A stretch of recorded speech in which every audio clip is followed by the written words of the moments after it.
Abra sua Bíblia comigo, por favor. Esta noite eu quero ler com você e refletirmos juntos. Eu quero continuar a mensagem de domingo passado. Domingo passado, o tema da mensagem foi o caminho do Evangelho. O caminho do Evangelho. Muito obrigado, Patinho. Deus abençoe. Valeu demais.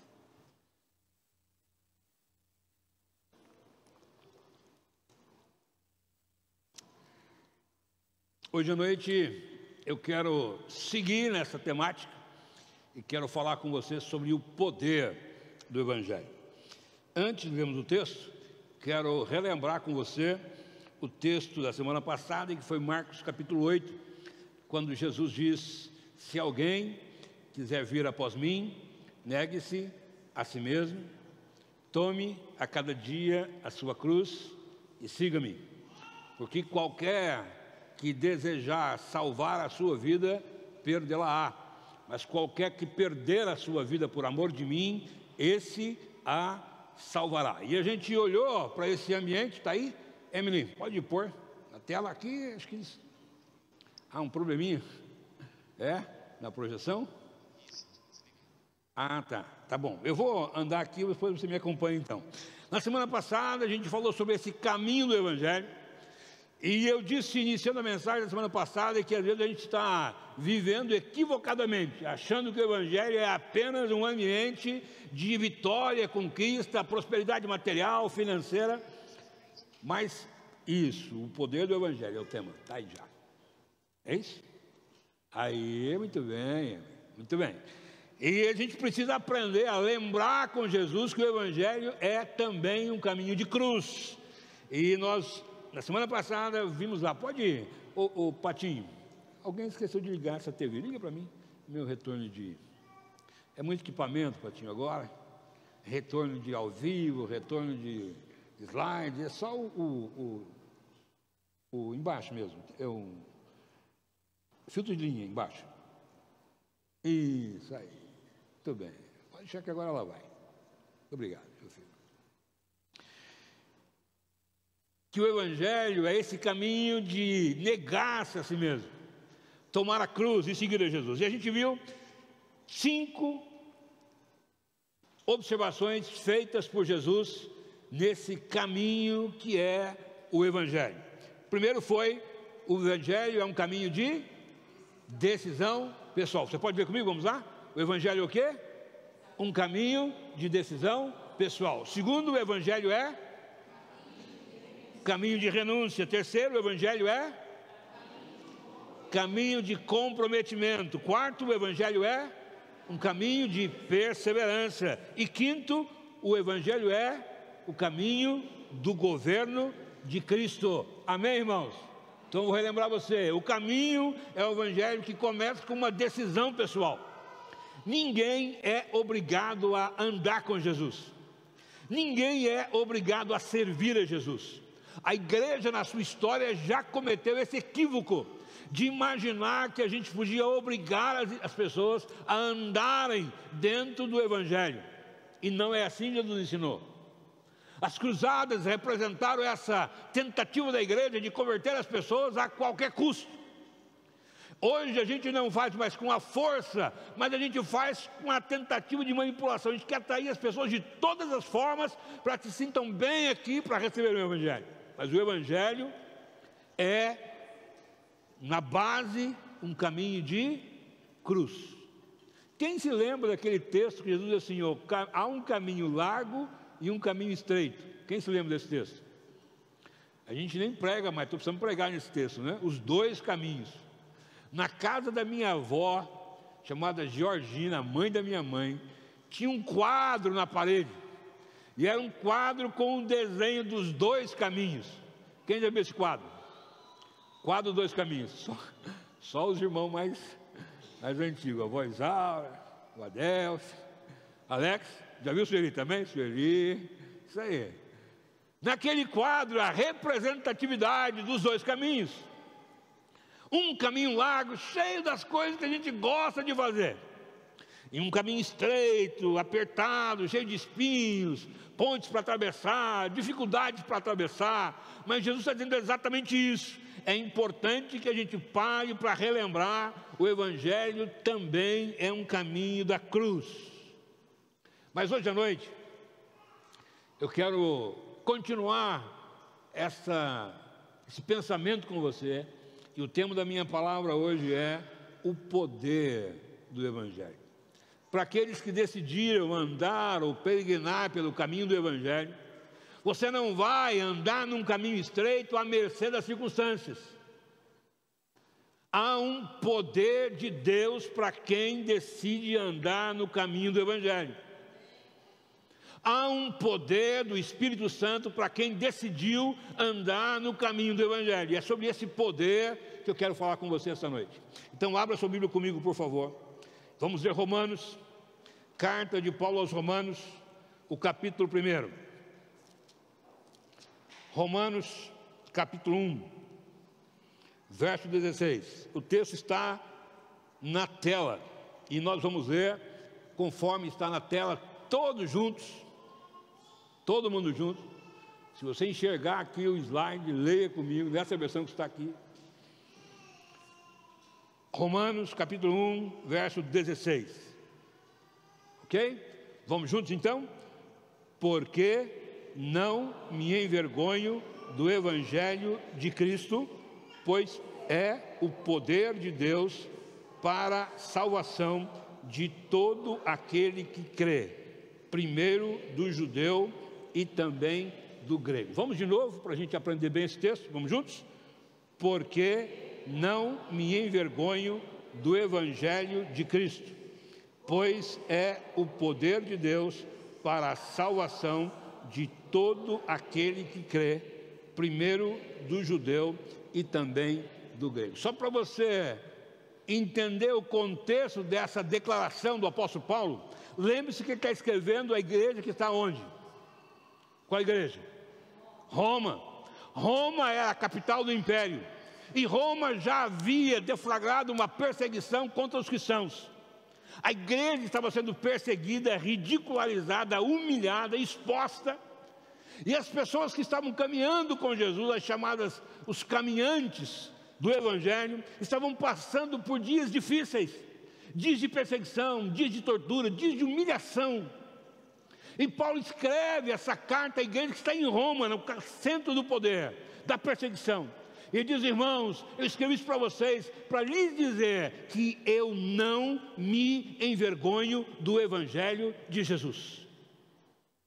É como se ele dissesse a mim e a você: olha, onde você estiver, não se envergonhe de se posicionar como cristão. Hoje parece que a gente não tem esse problema de dizer: eu sou cristão. Todo mundo parece ser cristão.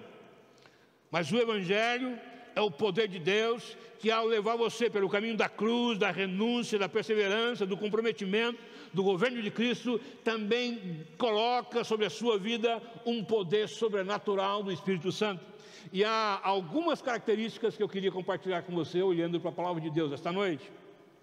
Primeira verdade: o Evangelho é o poder de Deus para a salvação de todo aquele que crê. Você pode repetir comigo? Vamos lá?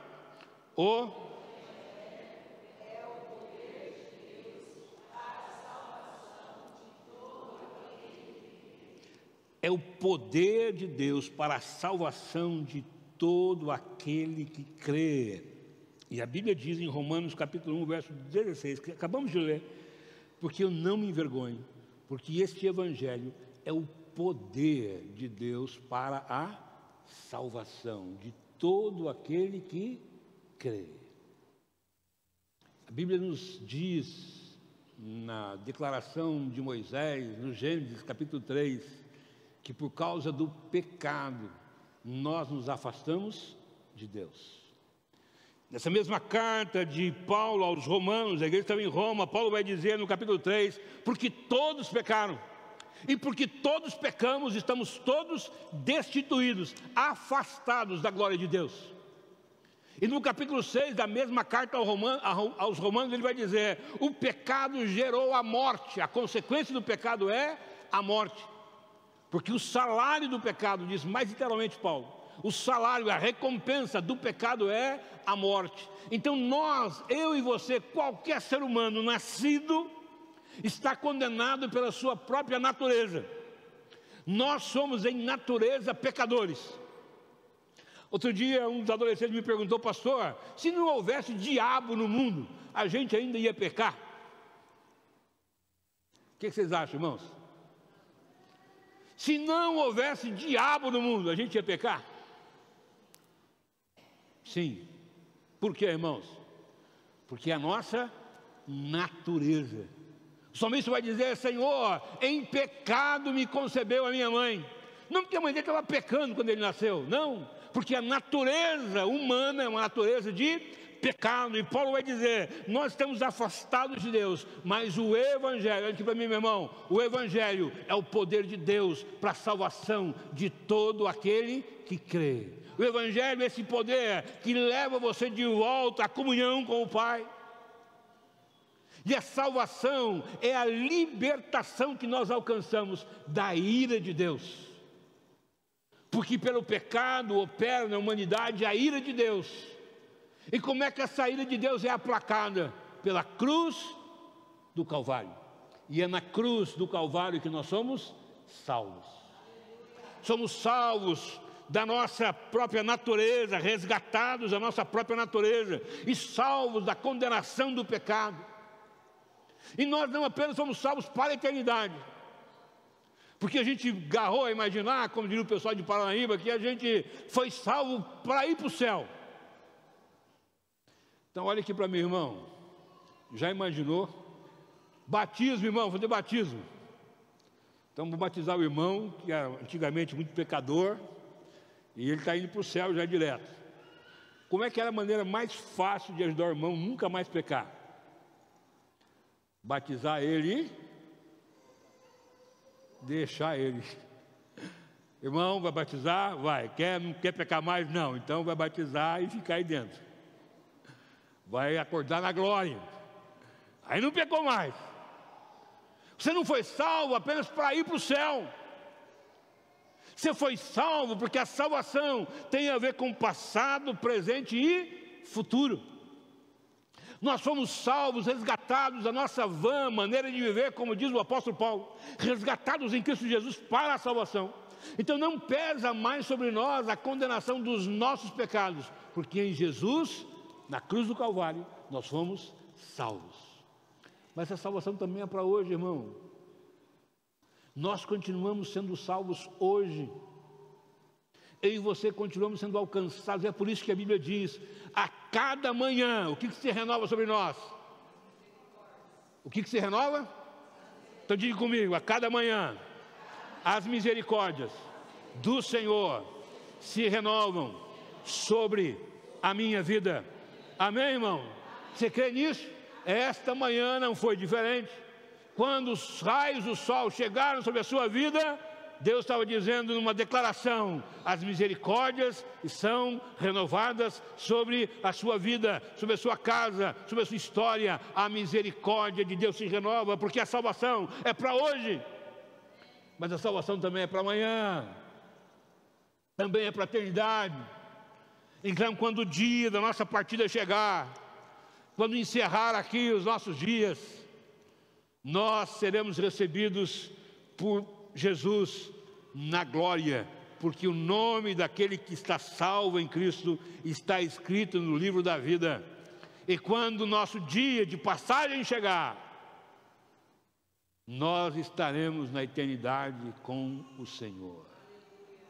A morte será o último inimigo que você vai vencer, porque depois da sua morte, a eternidade será reinar com Cristo o Senhor. O poder do Evangelho, esse poder que nos salva, e talvez essa noite você está precisando dessa salvação.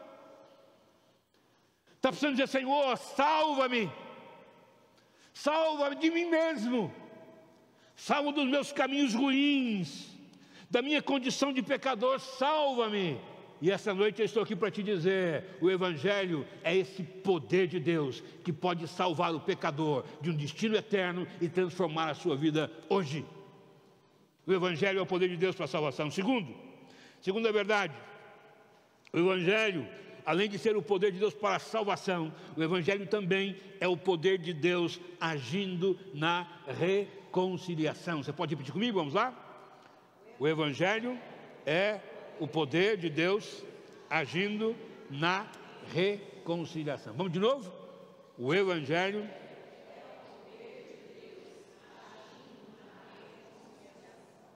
olha o que diz 2 Coríntios capítulo 5, verso 18.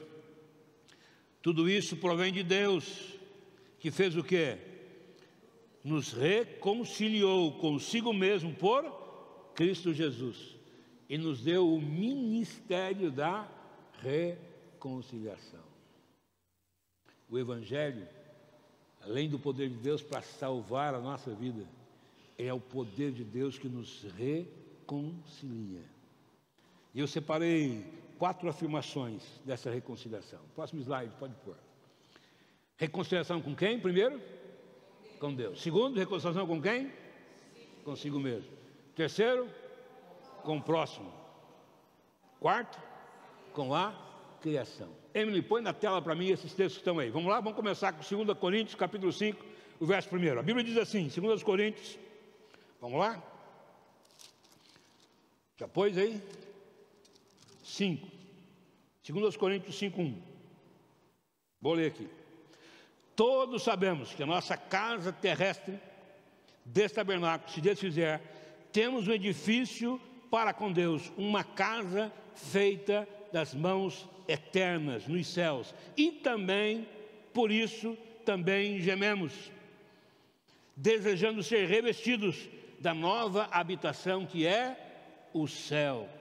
Paulo está dizendo que em Cristo Jesus nós somos reconciliados, estamos separados, temos um edifício. Quando essa casa humana, nosso corpo, se desfizer, temos uma casa eterna, porque em Cristo nós somos reconciliados com Deus.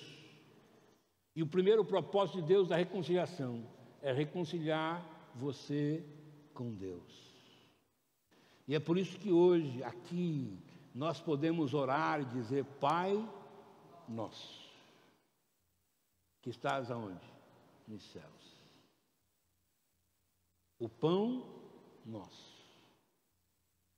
E nós estamos aqui declarando que o Senhor é o nosso Pai, é aquele que ouve o nosso clamor, é aquele que sabe das nossas dores, porque temos a salvação é esse poder que nos reconcilia com Deus. Então você pode orar ao Pai Celestial, porque em Cristo você tem acesso a Ele todo o tempo. Não há uma pessoa, algum poder, uma entidade que se coloca entre Deus e você, somente Jesus Cristo. E é por isso que ele diz: eu sou o caminho, a verdade e a vida. Mas a reconciliação também é para si mesmo. E é por isso que o apóstolo Paulo diz em Romanos, no capítulo 12: porque pela graça que me é dada, digo a cada um dentre vós, não pense de si mesmo além do que convém, antes pense com moderação, conforme a medida da fé que Deus repartiu a cada um. Esse texto aqui é extraordinário, irmão. Ele é filosófico, social, psicológico, para nos ensinar verdades especiais. Está dizendo o seguinte, irmão: você não é um Zé Ninguém. Eu, por exemplo, sou um Zé. Só que eu não sou um Zé Ninguém, irmão. Entendeu? Mas também não sou a última bolachinha do pacote. Então Paulo está dizendo: você que foi reconciliado pelo poder do Evangelho, tem uma percepção a respeito de si mesmo que seja equilibrada, saudável e crescente em Cristo. Saiba que você não é alguém que está desprezado na sua jornada. Saiba que você não é alguém que está perdido na jornada, porque você é alguém amado pelo seu Pai Celestial. Então comece a ter uma percepção e uma reconciliação consigo mesmo. Outro dia, aconselhando uma pessoa, eu disse a ela: a gente tem tantas lutas na vida. Ele disse: pastor, eu tenho, talvez, não consigo nem eu me perdoar. Falei: então, esse é um bom começo. Você já confessou seu pecado ao Senhor? Já pediu perdão a Ele? Já resolveu o que tem que resolver? Já. Então precisa perdoar a si mesmo. E usando um ditado popular, levantar-se, sacudir a poeira e continuar. É hora do poder do Evangelho que toma conta do nosso coração, da nossa mente, nos reconciliar conosco mesmos, entendendo que, apesar de não ser alguém super especial, eu também não sou alguém detestável. Cada um tenha de si, convenientemente, a visão equilibrada a respeito de si. Então o Evangelho é esse poder que nos reconcilia conosco mesmos, mas também nos reconcilia com o próximo. Paulo vai dizer aos Efésios, no capítulo 2, versículos 14 e 15, que havia um muro de separação entre os povos. E esse muro foi quebrado onde, irmão? Por Jesus. Por Jesus. É o poder do Evangelho que quebra as barreiras. É o poder do Evangelho que une gente tão diferente. Irmãos, eu acredito que aqui entre nós, nesse pequeno grupo que estamos aqui, temos pessoas das mais diferentes opiniões. Tem gente aqui, você pode não acreditar, mas tem gente aqui que é corintiana. Irmão, tem gente que é palmeirense. Tem gente que é santista. E acha que está bíblico ainda, que está os santos, né? Tem gente que gosta de azul, gente que gosta de rosa. Vou falar umas coisas mais pesadas, que isso aqui é só para quebrar o gelo. Tem gente que vota no Lula, tem gente que vota no Bolsonaro, tem gente que opta por comer só carne, outro detesta, come só salada. Cada um de nós temos uma maneira de pensar. Mas olha aqui para mim, a igreja é esse ambiente que é capaz de juntar gente de todo tipo, convergindo no mesmo propósito, caminhando na mesma direção, olhando para o mesmo alvo. E o nosso alvo é quem? Jesus. Amém, irmãos? Então, se você é santista, palmeirense, flamenguista, se você é corintiano, glória a Deus, estamos todos juntos, andando numa mesma direção, com o mesmo alvo, porque nós nos reconciliamos uns com os outros. Não há mais uma parede que divide, irmão. Então, entre nós não há branco, não há preto, não há pardo. Entre nós não há diferença de raça, de cor, porque nós somos todos o mesmo corpo, somos todos uma mesma família, e o Evangelho é esse poder de Deus que quebra esses muros. Então, se você está vivendo em inimizade com alguém, clame pelo poder do Evangelho, diga: Senhor, me encha com esse poder do Evangelho, para que eu possa amar o meu inimigo, como Jesus nos ensinou.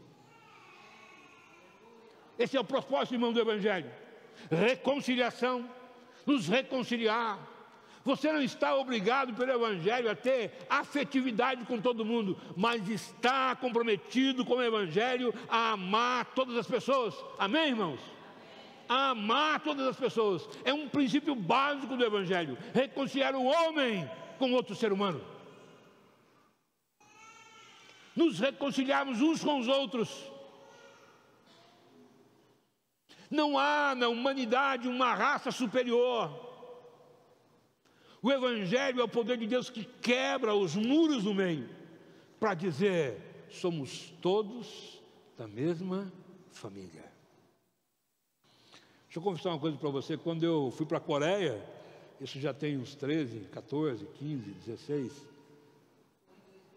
2013, então tem 12 anos. Já contei essa história aqui algumas vezes. Fiquei lá no aeroporto, algumas horas. Em Seul, o pessoal da minha equipe foi embora e me abandonaram no aeroporto. E eu fiquei lá algumas horas, falando com a Vema muito calma aqui, tranquila, me ajudando lá. Tive que usar, irmãos, todo o meu recurso de inglês naquele aeroporto, que era tipo bye-bye, né? Só comprei um cartão telefônico em coreano. Mas enquanto eu estava ali, eu vou confessar, em alguns momentos fiquei com medo. Pensei, vou ficar aqui, vou virar um morador de rua aqui em Seul. Mas eu sabia, irmão, meu coração estava em paz. Porque naquela cidade, milhares de quilômetros aqui, viajamos horas e horas e horas no avião, apertados. Mas eu sabia que naquele lugar, a minha família também estava lá. Porque eu sou parte da família de Cristo. Em algum momento, eu iria encontrar alguém que conhece a Jesus e que ia me ajudar, porque é parte da minha família. Alguns dias nós sepultamos um irmão aqui da nossa igreja. Ele morava sozinho aqui na cidade. A família mora toda fora. No dia que ele faleceu, veio uma irmã dele que estava acompanhando nos últimos dias, e eu perguntei a ela como é que vai ser o velório. Ela falou, pastor, vai ser tal dia, tal hora, assim, lá no velório e tal, e nós vamos estar lá, eu e a minha vizinha, porque a gente não conhece ninguém aqui, e tudo bem, não tem problema. Aí eu disse, nós podemos fazer um momento lá com a igreja? Pode, vai ser muito bom, pode fazer sim, tá bom. Aí marquei com o pessoal nos grupos aqui da igreja, WhatsApp, vamos lá, irmãos, reunir o pessoal, vamos dar uma mobilizada aí, faz um esforço, vamos lá para a gente estar junto com aquela família e dizer, não está sozinho não. Aí quando eu cheguei lá, irmão, já tinha umas 30 pessoas lá dentro, cantando. Eu falei, para quem não tinha ninguém, tem uns irmãos aqui já cantando, com minário e tal, e um irmão pregou a palavra. Eu falei, gente, aí terminou, dei a palavra também, os irmãos que estavam lá, levei o violão, a gente cantou todo mundo, fizemos um culto lá. Ao final eu abracei aquela senhora, a irmã do irmão Sérgio, e disse a ela, querida, a senhora veja aqui esse ambiente. Essa é a família de Cristo. E ela me disse assim, eu vim de lá aqui, pastor, pensando, não conheço ninguém naquela cidade. Vou pedir socorro para quem se eu precisar? Quem pode nos ajudar? Eles não tinham recursos. Fizemos aqui uma campanha rápida também, usando o WhatsApp. Naquela semana levantamos um recurso para ajudar nas despesas do sepultamento do irmão. Passado um tempo, ele me mandou um recado e disse, pastor, eu queria agradecer pelo cuidado da igreja, pela oferta, pela ajuda e o cuidado com ele. Eu aprendi que a família de Cristo vai muito além das paredes de uma igreja. Seu testemunho, irmão, é para lembrar você que o Evangelho é o poder de Deus que quebra barreiras, nos reconcilia uns com os outros. Mas mais do que isso, o Evangelho também é o poder de Deus que nos reconcilia com Deus, conosco mesmo, com o próximo, mas também com a criação. Romanos capítulo 8 diz que a criação aguarda ardentemente a manifestação dos filhos de Deus. A criação, a natureza, a terra aguarda ansiosamente a manifestação dos filhos de Deus, porque é na manifestação dos filhos de Deus que nós vamos reconciliar também a natureza ao seu próprio propósito. Então olha aqui para mim, irmão, uma palavra sobre ecologia para você. Gênesis 3, quando o homem peca e Deus os repreende, o Senhor diz a Adão, por causa do pecado, a terra está e será maldita. Você já viu isso na Bíblia? A terra será maldita por causa do pecado. E agora nascerá na terra cardos, abrolhos e espinhos. Então eu coloco nesse pacote de coisas que surgiram por causa do pecado, uma série de coisas. Acho que barata está nesse grupo aí também, que apareceu do pecado. Consequência. O apóstolo Paulo diz, quando os filhos de Deus se manifestarem no poder do Evangelho, a criação também será reconciliada com o seu próprio propósito. É por isso que a igreja, irmão, não pode se esquivar da responsabilidade ecológica que nós temos. Cuidar do planeta também é tarefa dos filhos de Deus, também é responsabilidade da igreja. Sermos cuidadosos com a natureza também é a responsabilidade da igreja, porque a Bíblia está dizendo que é na manifestação dos filhos de Deus que a criação também será reconciliada ao seu próprio propósito. Terceiro, poder do Evangelho. Primeiro, é o poder para a salvação. Segundo, poder para a reconciliação. Terceiro, o Evangelho é... Vamos ler juntos, vamos lá? De novo? O Evangelho é o poder que transforma radicalmente a consciência que se renova em maturidade. Eu queria ouvir só as mulheres agora. Vamos lá. Vamos, irmãs. O Evangelho é o poder que transforma radicalmente a consciência que se renova em maturidade. Agora só os homens bonitos, comigo.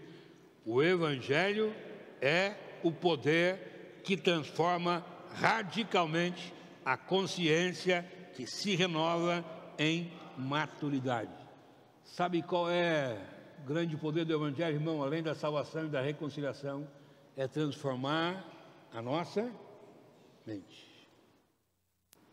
Ou como se diria lá no Paraná, o Evangelho é o poder de Deus que transforma a nossa cachola, a nossa mente, o nosso entendimento, a nossa consciência. E Paulo vai dizer em Romanos capítulo 12, verso 2: meus irmãos, que vocês sejam transformados pelo quê? Pela renovação da vossa mente. E a palavra grega é metamorfose, transformação. E não é uma transformação superficial, é uma transformação que parte da base para fora, de dentro para fora. Começa com a nossa salvação, passa pela reconciliação e chega à nossa consciência, gerando uma mudança radical na nossa maneira de pensar. Então nós não pensamos mais como pensávamos no passado. Não pensamos mais como o ciclo do mundo pensa. Nós pensamos segundo o poder do Evangelho que opera em nós dia após dia. Mente transformada. Você já percebeu que tudo está centrado na sua mente? Sua mente tem um poder extraordinário. Na década de 80 eu li o meu primeiro livro sobre programação neurolinguística. E o autor do livro fez uma palestra na cidade que eu morava e eu fui lá assistir essa palestra. E enquanto ele falava sobre o poder da mente, o poder das palavras, eu fiquei ouvindo aquela palestra e a minha mente foi navegando pelos textos bíblicos que eu já conhecia. Você sabe que eu gosto muito de provérbios. E leio provérbios quase todo dia. O provérbio do dia. E naquela palestra aquele homem disse o seguinte: você precisa lembrar que há um poder extraordinário na sua mente e naquilo que você disse. E eu pensei, eu já vi isso na Bíblia em algum lugar. Me lembrei que a Bíblia diz em Provérbios: o homem é aquilo que ele pensa que é. Me lembrei de outro texto de Provérbios que diz o seguinte: a morte e a vida estão no poder da língua, e nós vamos comer o seu fruto. Então tudo aquilo já estava sendo ensinado pela palavra de Deus. E o desafio do Evangelho não é transformar a nossa casca, mas a essência. Não é transformar apenas o seu vocabulário, irmão, é transformar aquilo que está no seu coração. Não é para que você use um palavreado agora evangeliquez, não, é para que mude a sua maneira de pensar. Então, se antigamente você xingava o filho de uma, não vai xingar mais, porque agora é crente. Agora você xinga o filho de Saul. Está na mesma, irmão? Está xingando da mesma forma? Só mudou as palavras? Jesus está ensinando que transforme a sua mente, transforma a sua consciência, a sua maneira de pensar. E quando o Evangelho chega e nos alcança, ele é o poder de Deus que transforma a nossa maneira de pensar. É por isso que Paulo vai dizer aos Filipenses: irmãos, tudo que é justo, tudo que é honesto, tudo que é bom, tudo que tiver boa fama, nisso pensai. Pensai nas coisas que são de cima, onde Cristo está assentado. O Evangelho é esse poder de Deus que transforma a nossa maneira de pensar. Talvez hoje à noite você está precisando orar e dizer: Senhor, que esse Evangelho me alcance de forma que a minha maneira de pensar seja diferente. Eu tenho pensado tantas coisas ruins, eu quero ser alcançado pelo poder do Evangelho que transforma a minha mente. Eu quero ser renovado na minha mente pelo poder do Evangelho. Eu não quero ficar pensando como eu fico pensando hoje, eu quero ser transformado. Então, enche a minha vida, me alcança com esse poder do Evangelho. Irmão, isso é um poder de Deus, você não pode fazer isso sozinho. A gente ouve muito sobre transformação de mente, um pense diferente, e é importante, mas o Evangelho é o poder de Deus que transforma a sua mente a partir da base de quem você é. O Evangelho é o poder que transforma radicalmente a nossa consciência. Eu queria terminar com uma última observação. O Evangelho é o poder de Deus para a salvação, para a reconciliação, que transforma a nossa consciência, mas também o Evangelho é o poder de Deus que nos sustenta diante dos flagelos que a vida nos impõe. Queria que você desse uma olhada nesse slide aí. Não vou pedir que você repita comigo agora. Dê uma olhada. Queria que você trouxesse ao seu coração quais são os flagelos, quais são os desastres, as tragédias que a vida tem lhe apresentado. E são muitos, eu sei. Na família, nas relações familiares, nas relações de trabalho, nas nossas relações interpessoais. Quais são os flagelos que você tem vivido e que a vida tem lhe apresentado? Eu estou aqui essa noite para lhe dizer que o Evangelho é o poder que nos sustenta diante de todos os flagelos que a vida nos apresenta. Para isso, eu queria ler com você, e queria que você lesse comigo, que está em Romanos capítulo 8. Eu quero terminar aqui para a gente orar. Romanos capítulo 8. A Emily vai colocar na projeção e a gente vai ler.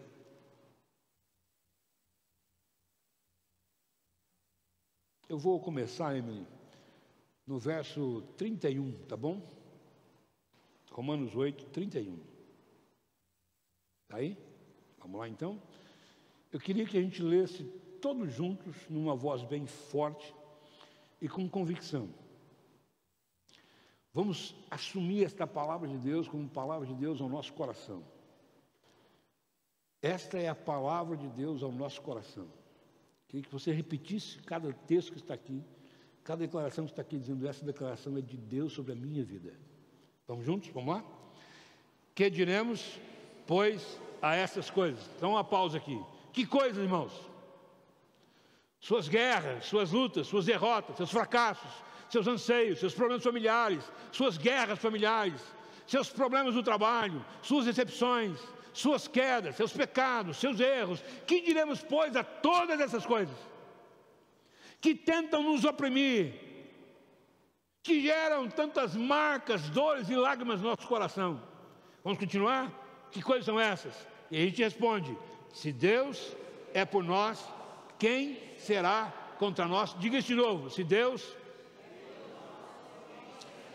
Vamos colocar isso em primeira pessoa agora. Se Deus é por mim, diga assim: se Deus é por mim, quem será contra mim? Verso 32, vamos seguir. Aquele que nem mesmo a seu próprio filho poupou, antes o entregou por todos nós, como não nos dará também com ele todas as coisas? Quem intentará acusação contra os escolhidos de Deus? É Deus quem os justifica. Quem justifica, irmão? Quem justifica? Você mesmo? Sua família? Seu pastor? Quem justifica? Se Ele justifica, ninguém será capaz de retirar aquilo que Deus fez. Vamos seguir, irmão. Quem os que condena? Pois é Cristo quem morreu, ou antes, quem ressuscitou dentre os mortos, o qual está à direita de Deus e também intercede por nós. Quem nos separará do amor de Cristo? A tribulação, a angústia, a perseguição, ou a fome, ou a nudez, ou a espada, como está escrito: por amor de ti somos entregues à morte todo dia, fomos reputados como ovelhas para o matador. Agora bem forte, vamos dizer: mas em todas estas coisas somos mais do que vencedores por aquele que nos amou. E Paulo continua: porque estou certo de que nem a morte, nem a vida, nem os anjos, nem principados, nem as potestades, nem o presente, nem o porvir, nem a profundidade, nem qualquer outra criatura nos poderá separar do amor de Deus que está em Cristo Jesus, nosso Senhor. Amém, irmão? Você pode ficar em pé e aplaudir o Senhor? Fique em pé no seu lugar. Fique em pé no seu lugar. Sabe o que Paulo está dizendo, irmão? O Evangelho é esse poder de Deus, que apesar das lutas, das guerras, das doenças, das quedas, do fracasso, do pecado, das tentações, o Evangelho é o poder de Deus que sustenta a nossa vida diante de toda a adversidade. Estou convidando você essa noite para dizer: Senhor, eu quero sair daqui cheio desse poder do Evangelho. O poder da salvação, da reconciliação, da transformação de mente, da consciência, do poder que me sustenta no meio da adversidade. Meu irmão, você não está sozinho. O Evangelho é o poder de Deus que nos salva, nos sustenta, nos transforma, nos redime e nos mantém de pé, mesmo em meio às nossas mais terríveis lutas. Todo mundo já sabe, o pastor Varley fez uma cirurgia, tem quantos dias, pastor? Uns 40, 50? 76 dias hoje, contando, irmão, contando. Essa semana, a avó foi buscar um pão, caiu e fraturou o cotovelo. É uma luta, não é, irmãos? Sim ou não? 80 anos de idade, irmão. Você já parou para pensar o que passa na cabeça deles ou não? No coração deles? Já parou? A resposta vem do Evangelho. E a resposta é a seguinte: o Evangelho é o poder de Deus que vai sustentá-los no meio dessa batalha. Quem é que vai guardar o coração deles? O Evangelho é o poder de Deus que vai mantê-los firmes, olhando para Jesus, que é o autor e consumador da nossa fé. Essa noite quero convidar você para a gente dizer: Senhor, eu preciso de Ti. Eu preciso do poder desse Evangelho na minha vida. Eu preciso do poder desse Evangelho em mim, na minha casa, na minha família. Eu preciso do poder do Evangelho para enfrentar as lutas da jornada. Eu preciso do Evangelho para a minha salvação. Eu me sinto perdido. Eu me sinto perdido. Eu tenho a impressão que se eu morrer hoje, eu não vou para o céu. Então o Evangelho é para você que está aqui essa noite dizendo: se eu morrer hoje, eu não vou para o céu, porque o Evangelho é o poder de Deus para a sua salvação. Ele é o poder de Deus para reconciliar você consigo mesmo, com os outros. O Evangelho é o poder de Deus que transforma a nossa maneira de pensar. Você precisa do Senhor. Enquanto a gente canta "Preciso de Ti", queria que você tivesse a liberdade, se quiser, sair do seu lugar, vem aqui à frente. Nós vamos orar ao final dessa canção.